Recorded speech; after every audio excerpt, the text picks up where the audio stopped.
ನಮಸ್ಕಾರ ಎಲ್ಲರಿಗೂ info with Swati ಚಾನಲ್ಗೆ ಎಲ್ರಿಗೂ ಆತ್ಮೀಯವಾದ ಸ್ವಾಗತ. ಏನ್ರಿ 19ನೇ ತಾರೀಕು ಆಯ್ತು. ನಮ್ಮ ಮಹಿಳೆಯರಿಗೆ ಒಂದು ಬ್ಯಾಂಕ್ ಖಾತೆನ ಓಪನ್ ಮಾಡಿ ಇನ್ ಮುಂದೆ ನಿಮ್ಗೆ 50,000ದಿಂದ 3 ಲಕ್ಷದವರೆಗೂ ಸಾಲ ಕೊಡ್ತಾರೆ ಅನ್ನೋದ್ರ ಬಗ್ಗೆ ಒಂದು ಮೀಟಿಂಗ್ ಇತ್ತು. ಅಂಡ್ ಕಂಠೀರವ ಸ್ಟೇಡಿಯಂ ಅಲ್ಲಿ ಇದ್ರ ಬಗ್ಗೆ ಲಾಂಚ್ ಕೂಡ ಮಾಡ್ತೀವಿ ಅಂತ ಕೂಡ ಒಂದಷ್ಟು ವರದಿಗಳು ಬಂದಿತ್ತು. ಎಲ್ಲಿ ನಡೀತು ಇವೆಂಟು? ಇಲ್ಲಿ ನಾವೆಲ್ಲ ತುಂಬಾ ಎಕ್ಸ್ಪೆಕ್ಟ್ ಮಾಡಿದ್ದು ಗೃಹಲಕ್ಷ್ಮಿದು ಪೆಂಡಿಂಗ್ ಅಮೌಂಟ್ಗಳ ಬಗ್ಗೆ ಮಾತಾಡ್ತಾರೆ, ಅಟ್ಲೀಸ್ಟ್ ಅದನ್ನ ರಿಲೀಸ್ ಮಾಡ್ತಾರೆ ಅಂತ ಹೇಳ್ಬಿಟ್ಟು ನಾವೆಲ್ಲರೂ ಒಂದು ಉದ್ದೇಶದಿಂದ ಕಾಯ್ತಾ ಇದ್ವಿ. ಆದ್ರೆ ಈಗ ಟ್ವಿಸ್ಟ್ ಮೇಲೆ ಟ್ವಿಸ್ಟ್ ಬಂದು ಕೆಲವೊಂದಷ್ಟು ಅಪ್ಡೇಟ್ಸ್ ಗಳು ಬಂದಿದೆ. ಈ ವಿಡಿಯೋದಲ್ಲಿ ಅದ್ರ ಬಗ್ಗೆ ನಾನು ತಿಳಿಸ್ಕೊಡ್ತೀನಿ ನಿಮಗೆ. ಚಾನಲ್ ಸಬ್ಸ್ಕ್ರೈಬ್ ಮಾಡ್ಕೊಂಡು ವಿಡಿಯೋನ ಕಂಪ್ಲೀಟ್ ಆಗಿ ವಾಚ್ ಮಾಡಿ. Info with Swati channel subscribe ಮಾಡ್ಕೊಳ್ಳೋದನ್ನ ಮರಿಬೇಡಿ. ಈಗ ಬಂದಿರುವಂತ ವಿಚಾರಗಳ ಪ್ರಕಾರ ಗೃಹಲಕ್ಷ್ಮಿ ಹಣ ತುಂಬಾ ಜನಕ್ಕೆ 20ನೇ ಕಂತಿನ ಹಣದಿಂದನೂ ಬಂದಿಲ್ಲ. ಆದ್ರೆ ಮೀಡಿಯಾದವರು ಮೊನ್ನೆ ಲಕ್ಷ್ಮೀ ಹೆಬ್ಬಾಳ್ಕರ್ ಮೇಡಮ್ ಅವ್ರನ್ನ ಪ್ರಶ್ನೆ ಮಾಡಿದ್ದಾರೆ. ನೀವು ಗ್ಯಾರಂಟಿ ಯೋಜನೆಗಳನ್ನ ಕೊಡ್ತೀನಿ ಅಂತ ಹೇಳ್ತೀರಾ, ಮಹಿಳೆಯರಿಗೆ ಮೋಸ ಮಾಡ್ತೀರಾ, ಇವತ್ ಕೊಡ್ತೀನಿ, ನಾಳೆ ಕೊಡ್ತೀನಿ, ಆ ಹಬ್ಬಕ್ಕೆ ಕೊಡ್ತೀನಿ, ಈ ಹಬ್ಬಕ್ಕೆ ಕೊಡ್ತೀನಿ ಅನ್ನೋದನ್ನೇ ಇಷ್ಟು ದಿನ ಈ ಸರ್ಕಾರ ಬೋಗಸ್ನ ಮಾಡ್ಕೊಂಡು ಬಂದಿರೋದು. ಇಲ್ಲ ನಾವು ವರಮಹಾಲಕ್ಷ್ಮಿ ಕೊಟ್ಬಿಡ್ತೀವಿ, ಗಣೇಶ ಹಬ್ಬಕ್ಕೆ ಕೊಟ್ಬಿಡ್ತೀವಿ, ದೀಪಾವಳಿ ಕೊಟ್ಬಿಡ್ತೀವಿ, ಇನ್ಯಾವಾಗ ಕೊಡ್ತೀರಾ, ಕ್ರಿಸ್ಮಸ್ಗೆ ಕೊಡ್ತೀರಾ, ಹೊಸ ವರ್ಷಕ್ಕೆ ಕೊಡ್ತೀರಾ.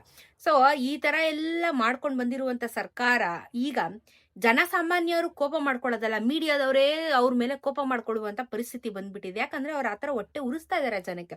ಪ್ರತಿ ಸತಿನೂ ಇವ್ರು ಪ್ರಶ್ನೆ ಮಾಡಿದಾಗ ಏನಾದ್ರೂ ಒಂದು ಉದಾಸೀನವಾಗಿರುವಂತ ಮಾತನ್ನ ಕೊಡ್ತಾರೆ. ಅದ್ರಲ್ಲೂ ಈ ಸತಿ ಉದಾಸೀನವಾಗಿ ಏನ್ ಮಾತನಾಡಿದ್ದಾರೆ ಅಂತಂದ್ರೆ, ಮೀಡಿಯಾದವ್ರು ಕೇಳಿದರೆ ತುಂಬಾ ಜನಕ್ಕೆ ತುಂಬಾ ಕಂತಿನ ಹಣದಿಂದ ಬಂದಿಲ್ಲ. ಏನ್ ಹೇಳಿದ್ದಾರೆ ಅಂತ ಅಂದ್ರೆ, ತುಂಬಾ ಜನ ಪ್ರಶ್ನೆ ಮಾಡಿದ್ದಾರೆ, ನೀವು 20ನೇ ಕಂತಿನ ಹಣದಿಂದ ಅಂಡ್ ತುಂಬಾ ಹಳೆ ಕಂತಿನ ಹಣದಿಂದ ಇನ್ನ ಜನಕ್ಕೆ ಕೊಟ್ಟಿಲ್ವಲ್ಲ, ಹೆಂಗಿದು ನಿಮ್ಮ ಕತೆ ಅಂತ ಕೇಳಿದಾಗ, ಇಲ್ಲ ನಾವು ಆಲ್ರೆಡಿ ಎಲ್ಲಾ ಕಂತಿನ ಹಣನು ಕೊಟ್ಬಿಟ್ಟಿದೀವಿ, ಇನ್ಯಾವುದು ಪೆಂಡಿಂಗ್ ಇಲ್ಲ, ನಮ್ಮ ಹತ್ರ ಪೆಂಡಿಂಗ್ ಇರೋದು ಒಂದೇನೆ ಸೆಪ್ಟೆಂಬರ್ ಅಕ್ಟೋಬರ್ದು ಮಾತ್ರ ಪೆಂಡಿಂಗ್ ಇದೆ ಅಂತ ಹೇಳ್ಬಿಟ್ಟು ಕೊಟ್ಟಿದ್ದಾರೆ. ಆಮೇಲೆ ಇನ್ನೊಂದು ಉದಾಸೀನವಾಗಿರೋ ಮಾತೇನ್ ಹೇಳಿದ್ರು ಲಕ್ಷ್ಮೀ ಹೆಬ್ಬಾಳ್ಕರ್ ಮೇಡಮ್ ಅವರು ಅಂತಂದ್ರೆ, ಮೇ ಬಿ ಜನ ನಿಮ್ಮ ಹತ್ರ ಕರೆಕ್ಟ್ ಆಗಿ ವರದಿನ ಕೊಟ್ಟಿಲ್ಲ, ಅಥವಾ ಜನದ ಹತ್ರ ನೀವು ಕೋಆರ್ಡಿನೇಟ್ ಮಾಡಿಲ್ಲ, ಜನ ಸುಳ್ಳು ಹೇಳ್ತಾ ಇರ್ಬೋದು. ನಮ್ಗಂತೂ ಗೊತ್ತು, ನಾವು ಸರ್ಕಾರದಲ್ಲಿ ನಾವು ಅಮೌಂಟ್ ನ ರಿಲೀಸ್ ಮಾಡ್ತಾ ಇರೋದು ನಮ್ಗೆ ಸೆಪ್ಟೆಂಬರ್ ಅಕ್ಟೋಬರ್ದು ಮಾತ್ರ ರಿಲೀಸ್ ಮಾಡಕ್ಕೆ ಪೆಂಡಿಂಗ್ ಇರೋದು, ಬೇರೆ ಎಲ್ಲಾನು ಕ್ಲಿಯರ್ ಮಾಡಿದೀವಿ. ನಾವು ಗ್ಯಾರಂಟಿ ಯೋಜನೆಗಳನ್ನ ಹೇಳದ್ಮೇಲೆ ನಾವು ಅದ್ರ ತಕ್ಕನಂಗೆ ಕೊಡ್ತಾ ಇದೀವಿ, ಸುಮ್ನೆ ಬೇರೆ ಬೇರೆ ತರ ಸ್ಟೇಟ್ಮೆಂಟ್ ಗಳನ್ನ ಕೊಡಬೇಡಿ ಅಂತ ಮೀಡಿಯಾದವ್ರಿಗೆ ತಿರುಗಿಸ್ಬಿಟ್ಟು ಕ್ವಶನ್ ಇಟ್ಬಿಟ್ಟವ್ರೆ ಲಕ್ಷ್ಮೀ ಹೆಬ್ಬಾಳ್ಕರ್ ಮೇಡಮ್. ಹಾಗಾದ್ರೆ ಜನಸಾಮಾನ್ಯರದ್ರ ಕಷ್ಟನ ಕೇಳೋದಕ್ಕೆ ಸರ್ಕಾರ ಕಿವಿ ಕೊಡ್ತಾ ಇಲ್ವಾ? ಏನಿದು ಕತೆ? ಇದೆಲ್ಲದಕ್ಕೂ ಒಂದು ಪ್ರಶ್ನೆ ಉದ್ಭವ ಆಗತ್ತಲ್ವಾ? ಹೇಳೋದೊಂದು ಮಾಡೋದೊಂದು ಅನ್ನೋ ತರ ಆಯ್ತು ಸರ್ಕಾರ. ಇವರು ಜನಸಾಮಾನ್ಯರದು ಫಸ್ಟ್ ಆಫ್ ಆಲ್ ಮೀಡಿಯಾದವ್ರು ಕೇಳ್ತಾ ಇದಾರೆ ಬಾಯ್ಬಿಟ್ಟು ಬಂದಿದ್ಯಾ ಅಂತ. ಆದ್ರೆ ಸರ್ಕಾರನೇ ಕೇಳ್ತಾ ಇಲ್ಲ ಆಕ್ಚುಲಿ ಏನ್ ಪ್ರಾಬ್ಲಮ್ ನಿಮ್ದು, ಯಾವತ್ತಿಂದ ಬಂದಿಲ್ಲ ಅಂತ. ಈ ತರ ಉದಾಸೀನವಾಗಿ ಮಾತುಗಳನ್ನ ಆಡಿದ್ರೆ ಯಾರಕ್ ತಾನೇ ಬೇಜಾರಾಗಲ್ಲ? ಸರಿ, ಇದಾಯ್ತು, ಯಾವಾಗ ರಿಲೀಸ್ ಮಾಡ್ತೀರಾ ಅಂದ್ರೆ, ಆಲ್ರೆಡಿ ನಾವು ಏನು ಫೈನಾನ್ಸ್ ಡಿಪಾರ್ಟ್ಮೆಂಟ್ ಇಂದ ಅಮೌಂಟ್ ನ ಟ್ರಾನ್ಸ್ಫರ್ ಮಾಡಿದೀವಿ, ಆದಷ್ಟು ಬೇಗ ಬರುತ್ತೆ. ಆದಷ್ಟು ಬೇಗ ಅಂತ ಹೇಳಿದರೆ ಯಾವ ಡೇಟಿಗೆ ಬರುತ್ತೆ, ಯಾವತ್ತು ಬರುತ್ತೆ, ಈ ತಿಂಗಳೇ ಬರುತ್ತೋ ಮುಂದಿನ ತಿಂಗಳು ಬರುತ್ತೋ ಗೊತ್ತಿಲ್ಲ. ಸೆಪ್ಟೆಂಬರ್ದು ಬರಬೇಕು, ಅದಾದ್ಮೇಲೆ ಅಕ್ಟೋಬರ್ ಕೊಡ್ತಾರೆ, ಅದಾದ್ಮೇಲೆ ನವೆಂಬರ್. ಇವಾಗ ಶುರುವಾಗಿದೆಯಲ್ಲ, ಅದಿನ್ನೂ ತುಂಬಾ ಟೈಮ್ ಇದೆ ಬಿಡಿ ಅಂತಾನು ಅಂದ್ರು. ಇನ್ನ ಇವರು 2 ಕಂತಿನ ಹಣ ಅಲ್ಲ, ಹಳೆ ಕಂತಿನ ಹಣಗಳನ್ನ ಏನ್ ಮಾಡಿದೀರಾ ಅಂತ ಪ್ರಶ್ನೆ ಮಾಡಿದ್ರೆ ಅದಕ್ಕೆ ಇವ್ರ ಹತ್ರ ಉತ್ತರನೇ ಇಲ್ಲ. ತುಂಬಾ ಜನಕ್ಕೆ ಅನ್ಯಾಯ ಅಂತೂ ಆಗಿರೋದು ಗ್ಯಾರಂಟಿ. ಮುಂದಕ್ಕೆ ಮಹಿಳೆಯರು ಲಾಸ್ಟ್ ಆಪ್ಷನ್ ಮಹಿಳಾ ಮತ್ತು ಮಕ್ಕಳ ಇಲಾಖೆ ಮುಂದೆ ಹೋಗಿ ಕುತ್ಕೊಂಡು ಧರಣಿ ಮಾಡ್ಬೇಕು, ಅಷ್ಟೇನೆ ಇರೋದು ಆಪ್ಷನ್. ಯಾಕಂದ್ರೆ ನಮ್ಮ ಪಾಡ್ನ, ನಮ್ಮ ಕಷ್ಟಗಳನ್ನ ಸರ್ಕಾರ ಕೇಳೋದಕ್ಕೆ ರೆಡಿ ಇಲ್ಲ ಅಂತಂದ್ರೆ ಏನಪ್ಪಾ ಮಾಡೋಣ ನಾವು?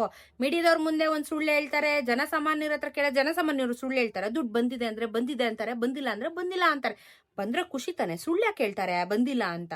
ಅಮಾಯಕರು ಕೊಡ್ತಾ ಇದೀರ ದುಡ್ಡನ್ನ, ಬೀದಿಲಿ ಬಿಸಾಡ್ಕೊಂಡು ಹೋಗೋರ್ಗೆಲ್ಲ ಕೊಡ್ತಿರೋದು. ಅಮಾಯಕರು ಯಾವತ್ತು ಸುಳ್ಳು ಹೇಳಲ್ಲ, ಸರ್ಕಾರದವ್ರು ಸುಳ್ಳು ಹೇಳ್ತಾ ಇರೋದು.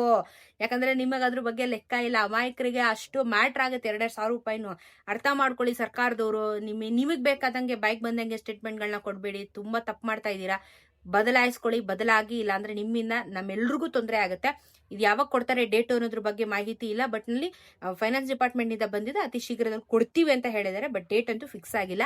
ಏನೇ ಅಪ್ಡೇಟ್ ಬಂದ್ರು ನಾನು ಖಂಡಿತ ಅಪ್ಡೇಟ್ ಮಾಡುವಂತ ಪ್ರಯತ್ನ ಮಾಡೇ ಮಾಡ್ತೀನಿ. ಚಾನಲ್ ಸಬ್ಸ್ಕ್ರೈಬ್ ಮಾಡ್ಕೊಳ್ಳಿ. ನಿಮ್ಗೇನೇ ಡೌಟ್ ಇದ್ರು ಕಮೆಂಟ್ ಅಲ್ಲಿ ತಿಳಿಸಿ.